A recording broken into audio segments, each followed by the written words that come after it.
I've said it before, but it bears repeating. After the reality war, Doctor Who is in a bad place. And that's not a matter of opinion. There is no other way to interpret the fact that we have a show in production limbo, a lengthy hiatus all but guaranteed, and a showrunner flying by his own admission by the seat of his pants. We're not going to see new Doctor Who on our TV screens for a hot minute, and I think that might be for the best. But hey, I can crab and complain, or I can be constructive. So screw it, let's pretend that after some thought, Russell T Davies has decided to give up the show again, and the BBC is desperate, I mean desperate, to get someone else in charge. Let's pretend I've been commissioned by the BBC to shepherd a run on Doctor Who to save or resuscitate it from its current state. What am I doing, or suggesting, mandating, whatever, as a way to make this show what I feel it could be? And hell, why not make it a numbered list for convenience? Real quick though, before all that, let's establish what this video is not. This video is not my attempt to pitch my own Doctor Who series. I'm not about to make suggestions about casting or what I'd like a Doctor and companion to be like. I'm not here to suggest specific story concepts or locations or plot points or any of that. If you want that kind of thing, go looking through my shorts tab. I've been doing short reviews of the classic series and getting some very cool comments from Stopemaster where they pitch their own ideas for episodes and arcs. What this video is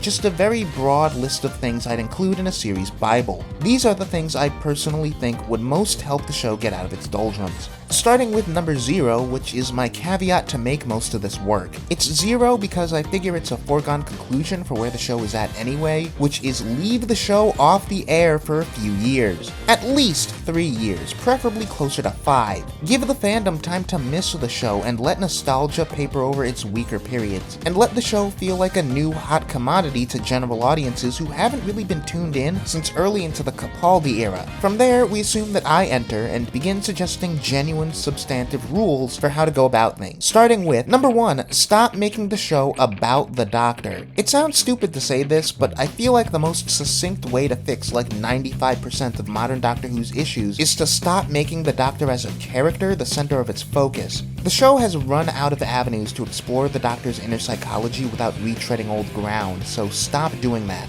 I know that in the 21st century all TV drama is character drama, but the character of the Doctor themselves has become so overburdened with convoluted attempts at pathos that we really do need to hard reset and spend a while just establishing the core of who this character is. And I mean break it down to the fundamentals. Not the Doctor's emotional core, but their conceptual core. This run of episodes should be about displaying the Doctor's moral conviction, their love of adventure, their intelligence, and their sense of humor in a largely static capacity. The show should be about the adventures, with the Doctor as the cool, intelligent, bizarre character who takes us through them. Stories that center the Doctor's internality can be a once-in-a-while, every other season type thing. Leave the long-form character drama to the companions. Stop trying to force an emotional arc for the Doctor. Let each incarnation's growth mainly exist as solidifying the take for that version. Frankly, a Doctor's character arc tends to work best when it's something that you piece together about them in retrospect, not something that the producers or showrunners go into with clear intent and a roadmap.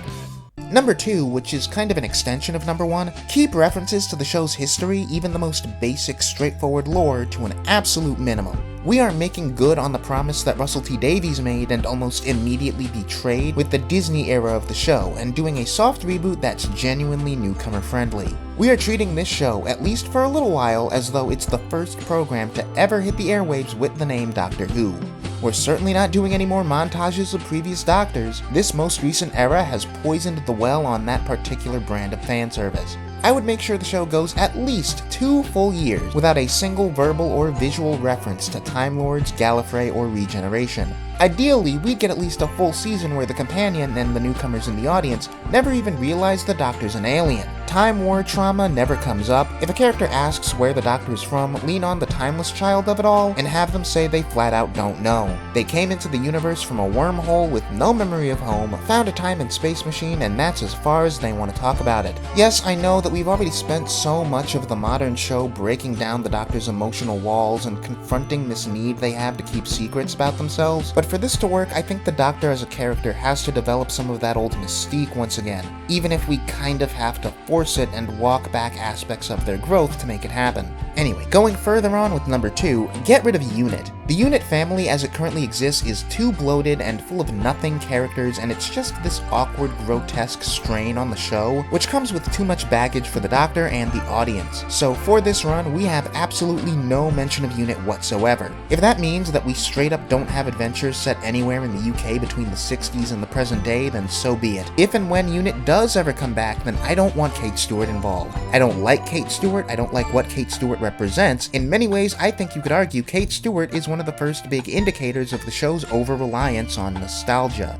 Her sudden introduction in Series 7 is really where I think the program first gets a bit too comfortable with contextless inside baseball. So if for whatever reason we can't make this work and we must include Unit the organization, we'll have some throwaway line about how there's been a recent change in management and have Unit led by someone brand new.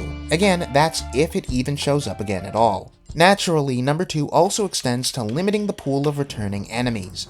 I think Series 11 was smart not to feature any previously seen foes. In my run, we would put a hard limit on returning foes or species. No Master, no Rani, no Davros under any circumstances. No Ice Warriors, no Silurians, no Sea Devils, at least not unless some guest writer has a truly inspired story that could only ever work with one of those creatures. Now, even I still feel that every Doctor needs to, at minimum, face Daleks and Cybermen. So I wouldn't oppose stories about them at some point in this theoretical 2-year run. Hell, purely because of personal bias, I wouldn't even balk at an appearance by the Centaurans. And you know what? Because they're extremely simple creatures that are easy to explain and understand, at a push you could maybe bring back the Weeping Angels too. But we've gotta exercise some self-control, so in a given year you get one Dalek story and one story about any of those other 3, and that's it. No matter what you do, it's ixnay on any reference to their prior history. Make it clear that the Doctor has a history with each species. They recognize each other and meet each other with animosity, but go into zero specifics. If any of these enemies were to appear, it would be in the capacity of a standalone story with no dramatic build-up or foreshadowing in prior episodes. On that note, number 3. The finale is just its own story. Ask me, Doctor Who has become the premier example of how to diminish a season of TV with cheap, unfulfilling mystery boxes and myth arcs. So screw it, we're ditching them. We are putting absolutely all of our focus into making sure each individual story is as good as it can be, with zero thought whatsoever to recurring plot points or build up to a grander conclusion. If anything at all unites the episodes of these seasons, it can be an emotional arc or a very broad common theme. Think Series 11 again with Ryan's coming of age or Graham's grief. Maybe we've got a companion who's got a temper and learns to manage it over the course of 10 or so episodes. Or one who's a scaredy cat that learns to be braver. Maybe we have a character who's a reluctant companion and who's trying to get home, and we don't just drop that character arc completely after 2 episodes.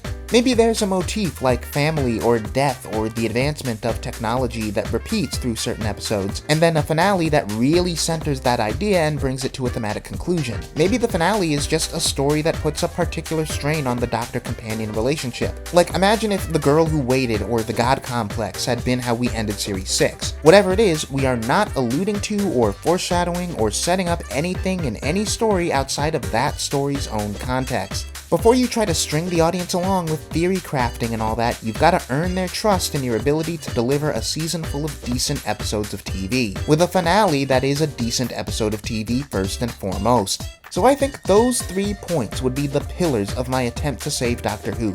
A philosophical tripod, if you will. That said, there is something that I would try to make happen outside of the show's own context, which I guess we can consider kind of a 3.5. Give the incumbent Doctor as much pop culture exposure as possible. Again, this is 0.5 because it's outside of the show's confines, but if I'm showrunner, I'm finding a way to make it happen. I'm getting back to the days of the lead actors, Doctor and maybe Companion too, appearing in adverts, public events, etc. in character or at least in costume. We need to recapture that energy of kids running down the street to catch up with Tom Baker. Basically, we need to remind the UK and the world at large that this show is a cultural institution. It's Doctor Who, it's a big deal, and we need to dedicate whatever time and money the BBC can spare to expanding the cultural awareness and portfolio of the character as much as the actor. We need people thinking about this show and thinking about how much they like watching it, like watching the Doctor, even when the show itself is in its off-season. Like, I just can't help but think about how cool it was seeing things like David Tennant popping up during a Muppet Star Trek parody stage show, or Jodie Whittaker doing that little COVID video message. For me, this is part and parcel with treating our talent well, and treating Doctor Who as a brand like something sacred. But I don't know, I'm starting to ramble a bit at this point. How do you feel about these 3.5 central tenets to getting the show back on its feet? What would be your suggestions to the BBC if you were in my theoretical position? Let me know in the comments. Please like and subscribe if you enjoyed any part of this video, and please especially subscribe if you want to hear me talk more about this show, because I'm gonna have a lot more to say. Anyway, hope you did enjoy, and I hope to see you in the future.